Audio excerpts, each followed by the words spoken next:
Olá, meu nome é Manuel Gibson. Bem-vindo ao vídeo sobre impedância refletida e plano de referência. O que são? Onde se aplicam? Se você ainda não é inscrito no canal, aproveite para inscrever-se, acionar o sino e ser notificado dos novos lançamentos toda semana. O objetivo deste vídeo é apresentar uma aplicação da carta de Schmitt na determinação de impedâncias refletidas ao longo de uma linha em transmissão, sem perdas, e como essa variação pode afetar as medidas em um VNA. Veremos os seguintes assuntos: vendo a impedância refletida na linha, o que pode dar errado e algumas considerações.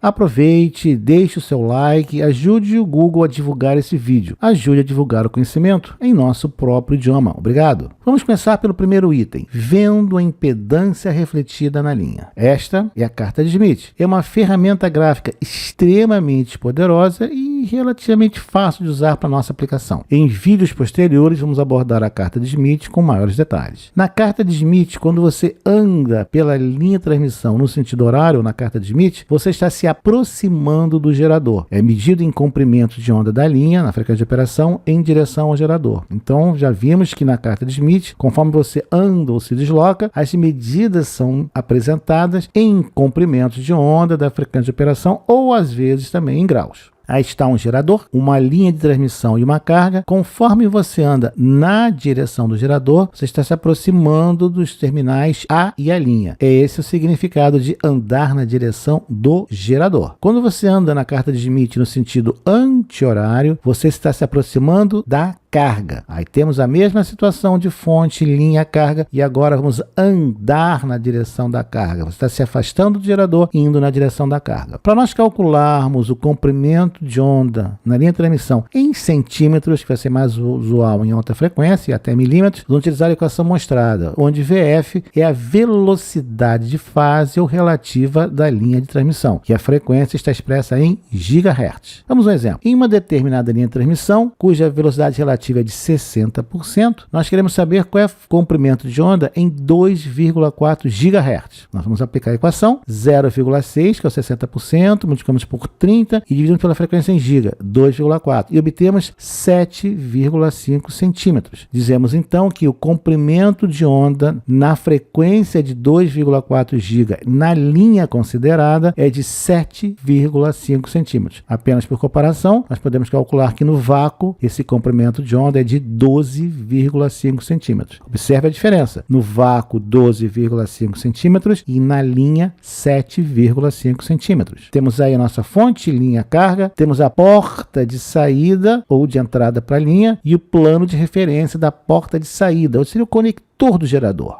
Temos a linha de transmissão com comprimento L, ZC e VF, e temos a porta, o plano de referência da carga, do conector da carga, onde está ligado a carga. O que pode dar errado? Imagine que você aplicou um curto-circuito na extremidade da linha de transmissão. O cabo coaxial, por exemplo. Cuidado, é um teste, não vai fazer isso numa aplicação comercial, se fizer com muito cuidado para teste de proteção contra curto-circuito. Não se deve aplicar curto-circuito em princípio em nenhuma linha, nenhum gerador. Temos aí o curto-circuito, a impedância mais baixa. Esse ponto da carta de Schmitt representa o curto-circuito, um ponto de mínima impedância, mínima tensão e máxima corrente na linha. É a condição de curto-circuito. Só que por azar, o comprimento do cabo, ou sorte, é exatamente 1/4 da frequência de medida. Você está aplicando um curto na extremidade da linha, mas a linha tem 1/4 de comprimento de onda. Andar 1/4 de comprimento de onda na carta de Schmitt equivale a 180 graus. Ou seja, o que o VNA está enxergando? Exato, um circuito aberto. Embora você tenha aplicado um curto-circuito na linha, na extremidade oposta, o gerador está vendo, ou o instrumento de teste está vendo, um circuito aberto para essa distância que equivale a 1/4 de comprimento de onda, para essa frequência. Aí está a nossa máxima impedância ou circuito aberto. Dependendo do comprimento da linha de transmissão, VNA ou carga, o VNA pode interpretar infinitas impedâncias. Então, se você aplicou um curto, qualquer ponto nesse círculo pode ser medido. Depende apenas do comprimento da linha. Se você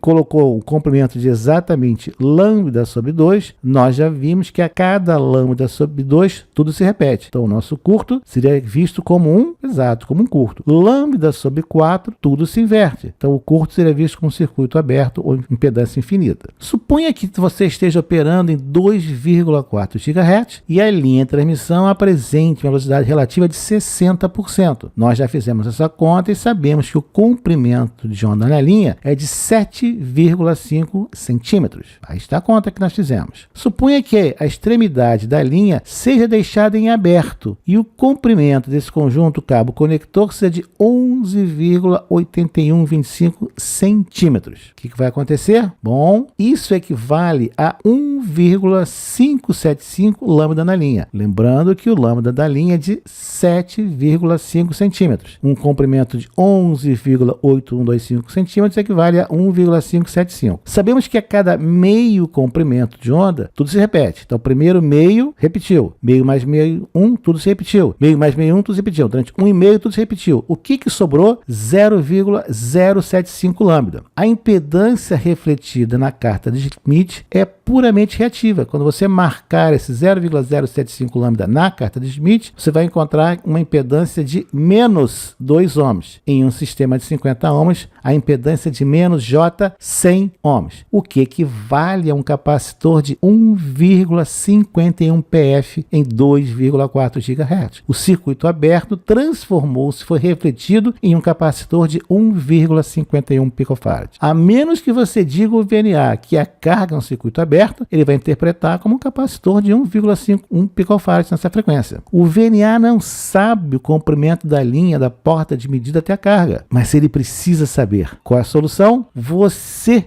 tem que chegar para o VNA e dizer: meu amigo, estou aplicando um curto-circuito ou um circuito aberto na extremidade dessa linha. Aí ele vai fazer a medição e pensar: que estranho, esse curto, circuito aberto, está me refletindo como indutor, capacitor, outro curto, circuito aberto na faixa de frequência medida. Logo, vou compensar esse comprimento de linha, essa fase, para que eu calibre para o curto aplicado ou para o circuito aberto. É só uma questão de atraso, fase e comprimento de onda. É só isso? Não. Você tem que calibrar o VNA para as seguintes situações ou cargas: curto-circuito, circuito aberto e, é claro, 50 ohms. Mas eu já calibrei, preciso calibrar de novo? Sim. Sempre que você mudar a faixa de frequência de medida e sempre que desconfiar de uma medida. Dica: desconfie sempre recalibre. Em um mini VNA, o processo de calibração, 2, 3 minutos já está feito. Não arruine seu trabalho, desconfie sempre. A calibração de um VNA nem é eterna nem infinita. A calibração deve ser sempre feita para a faixa de frequência de operação das medidas a serem realizadas. Mudou a faixa, recalibre. Desligou o instrumento, demorou algum tempo a ligar, recalibre de novo. Ou sofra as consequências. Cuidado! A tecnologia dos mini VNA está evoluindo e já encontramos equipamentos de baixo custo em junho de 2022 atingindo 6 GHz. Nessa frequência, apenas o conector SMA em aberto de 6 mm VNA vai ser interpretado com comprimento 0,2 lambda ou 0,32 ohms normalizado. Em 50 ohms, isso corresponde a 16 ohms, o que em GHz corresponde a um capacitor, no caso de 1,66 picofarad. Só o conector do aparelho. Imagine ainda o cabo. Você já deve ter ouvido que a sua montagem sempre deve se manter a mesma, incluindo cabos e conectores para uma mesma faixa de frequência para que se valide uma calibração. Essa é a mais pura verdade. Qualquer mudança,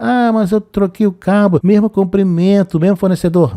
Não existe nenhum cabo exatamente igual ao outro. Existem variações na fabricação. É a receita para o desastre. VNAs e TDEs requerem constante atenção para a calibração e o conjunto de montagens. Vejamos algumas considerações. A teoria mostra e a prática comprova que a impedância refletida varia ao longo de uma linha de transmissão. Caracterizar o plano de referência é o passo inicial para utilizar-se um VNA. O VNA, mesmo sendo um instrumento complexo de custo elevadíssimo, não adivinha nem tem superpoderes. Para cada nova faixa de frequência de trabalho, você tem que recalibrar para curto-circuito e carga de 50 ohms. Se você já assistiu a outros vídeos sobre o assunto aqui no canal, então você aprendeu, relembrou que a impedância refletida depende da impedância de carga, do comprimento da linha, da constante de fase para a frequência de operação. Assim sendo, se você utilizou um certo segmento de cabo coaxial com conectores, até o final do trabalho, mantenha o mesmo arranjo. Segmentos distintos de um mesmo cabo coaxial podem apresentar pequenas variações devido ao processo de fabricação. Os detalhes, por menores que sejam, são extremamente importantes quando fazemos medidas em alta frequência. Quando você deve se preocupar? Quando o comprimento da linha ou do circuito for da ordem do comprimento de onda. Só o VNA requer calibragem de curto, aberto, 50 ohms? Não. Instrumentos da família do TDR para sinais elétricos também. E o que vimos nesse vídeo? O efeito das impedâncias da carga, da fonte, do comprimento da agente de emissão no desempenho do sistema. A importância de determinar-se o plano de referência. E o que nós vamos ver no próximo vídeo? O que é a carta de Smith? Qual é a aplicação da carta de Smith em circuitos de alta frequência? Se você gostou desse vídeo, aproveite, deixe seu like, recomende para os seus colegas ou você acha que podem utilizar seus conhecimentos aqui apresentados. Obrigado. As nossas referências bibliográficas são apresentadas. O livro do professor José Ribeiro é um excelente livro em língua portuguesa. O livro do professor Colin é um clássico, fundamental na sua biblioteca de micro-ondas. E o livro do professor Wright, já falecido, continua um clássico. Você se refere a ele pelo nome do autor. Isso que é um clássico. E se você tiver maior interesse nas áreas de teleconexões eletrônicas, uma referência é o livro Medidas em Telecomunicações Eletrônicas. Ele é publicado pela editora Senac do Rio de Janeiro. Esse livro aborda o DB e unidades derivadas, com aplicações e exercícios resolvidos em telecomunicações eletrônicas. Obrigado por assistir o vídeo. Aqui no canal você encontra vídeos sobre eletromagnetismo aplicado, propagação e antenas, sistemas de telecomunicações, medidas em telecomunicações e eletrônica aplicada. Obrigado e até o próximo vídeo.